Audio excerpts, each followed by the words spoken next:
সবাইকে জানাচ্ছি ভালোবাসা রেসিপির পক্ষ থেকে শুভেচ্ছা ও অভিনন্দন। আমি বিরিয়ানি রান্না করব, তার জন্য কিছু উপকরণ নিয়েছি, তা আমি দেখিয়ে নেব।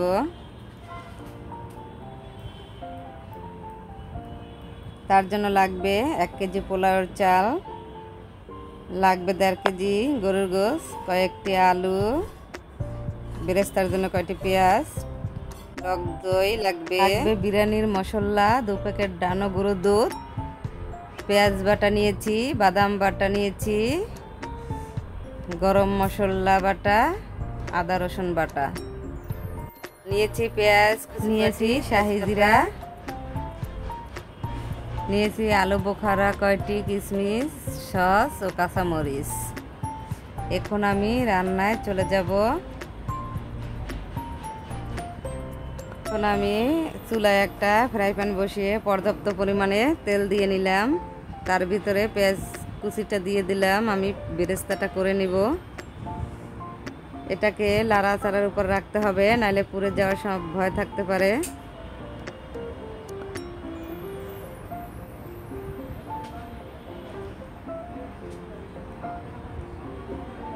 আমার বেরেস্তা হয়ে গেছে, আমি তুলে নিলাম।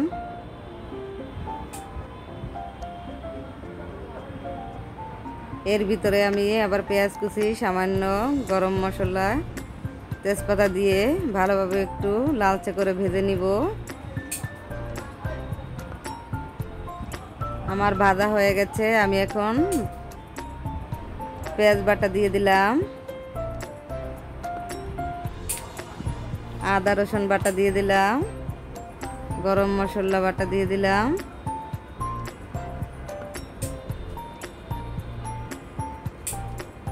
এটা এখন আমি ভালোভাবে একটু তেলে ভেজে নিব, কাঁচা ভাবটা যাতে না থাকে, তার জন্য ভালো করে এটাকে নেড়ে চেড়ে নিয়ে কয়েকটি কাঁচামরিচ দিয়ে দিব।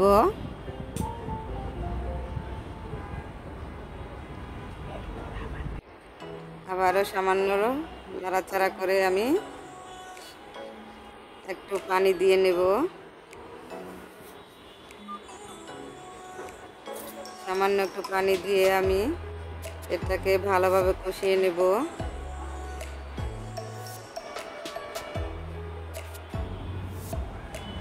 এখন আমি দিয়ে দেব বিরিয়ানির মশলাটা।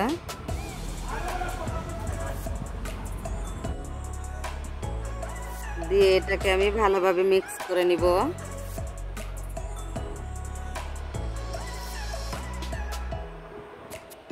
এখন আমি কষিয়ে বাদাম বাটাটা দিয়ে দিলাম, যাতে মশলার গন্ধটা ভালোভাবে চলে যায়, বাদামটার ঘেরানটাও ভালো আসে, খেতেও মজা লাগে।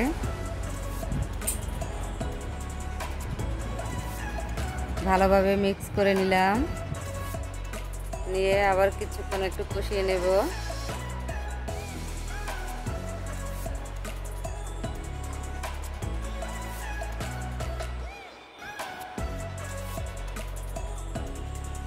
দিয়ে দিলাম সামান্য একটু ধনিয়ার গুঁড়া,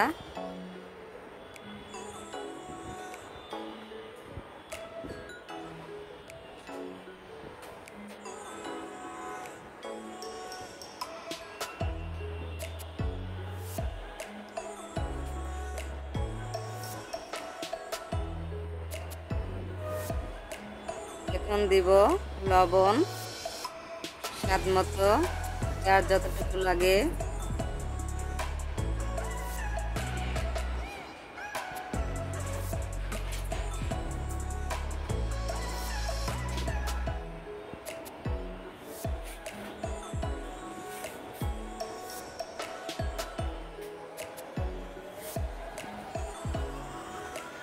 দিয়ে দিলাম 2 প্যাকেট সস। বেশি দিলে আবারও মিষ্টি বেশি হয়ে যাবে, কারণ এতে মিষ্টির পরিমাণ থাকে। তাই আমার 2 প্যাকেটে হয়ে যাবে। আপনারা চাইলে হয়তো 3 প্যাকেট বাড়িয়েও নিতে পারেন।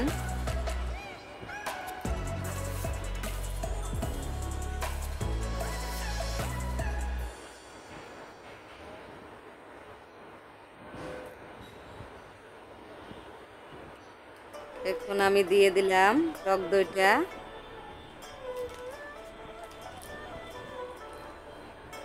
এটা ধাপে ধাপে দিলে হয় কি জিনিসটা খেতে ভালো লাগে, আবার কোনোটার কি থাকে না, কাঁচা ভাবটা ভালোভাবে সিদ্ধ হয়ে যায়, ঘ্রাণটা ভালো আসে। এখন আমি গরুর গোশগুলো দিয়ে দিলাম।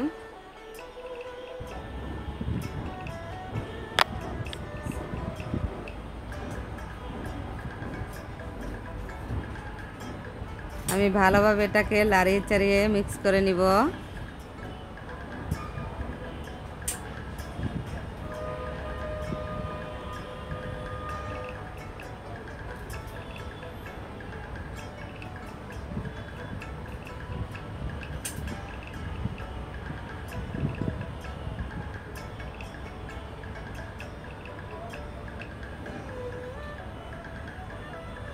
বারবার এটাকে লাড়িয়ে দিয়ে ঢেকে নিব।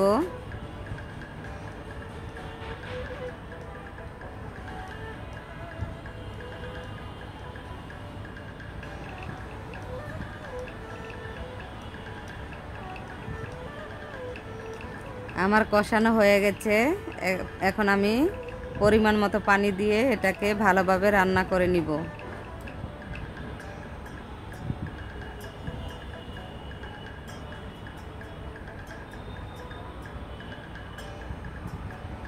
দিয়ে দিলাম গুঁড়ো দুধটা।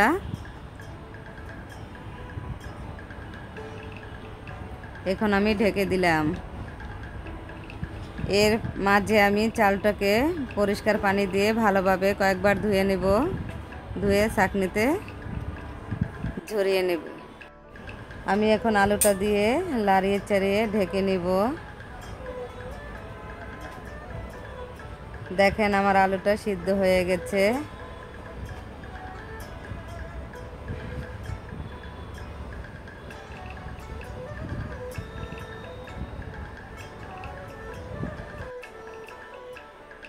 আমি এখন মাংসটা তুলে রাখবো এক সাইডে। এই মাংসের মশলার ভিতরে আমি পোলার চালটাকে ভেজে নিব।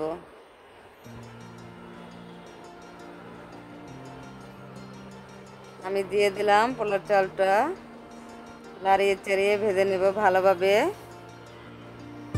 দিয়ে দিলাম লবণ, দিলাম শাহি জিরে, দিয়ে দিলাম। যতক্ষণ ভাজা না হবে, ঝরঝরা না হবে ততক্ষণ আমি ভেজে নিব। আমার ভাজা শেষ। আমি পরিমাণ মতো পানি দিয়ে নিলাম।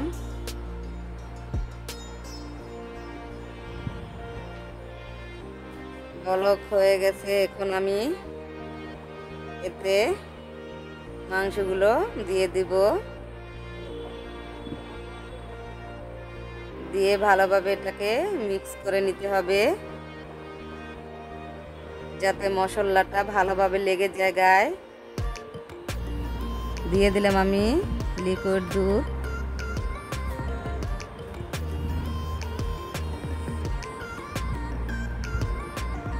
আমি তলায় একটু টিনেরি দিয়ে এখন আমি হাঁড়িটাকে বসিয়ে দিলাম। কিছু একটু মশলা সামান্য রেখে দিয়েছিলাম, সেটাকে দিয়ে আমি ভালোভাবে মিক্স করে নিলাম। কয়েকটি কাঁচামরিচ দিলাম, আলু বোখরা দিয়ে দিলাম, কিশমিশ।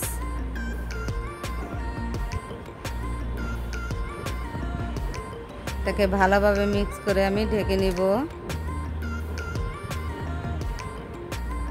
দিয়ে দিলাম সামান্য পরিমাণে কেওড়া জল ও দিয়ে দিলাম বিরিয়ানির সেন্ট। দিয়ে আমি ভালোভাবে এটাকে মিক্স করে নিলাম। তারপর আমি ঢেকে দিলাম।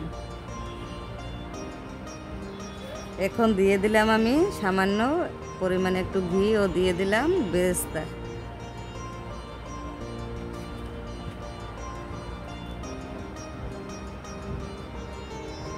এখন আমি বেরেস্তা দিয়ে আবারও ঢেকে দিলাম।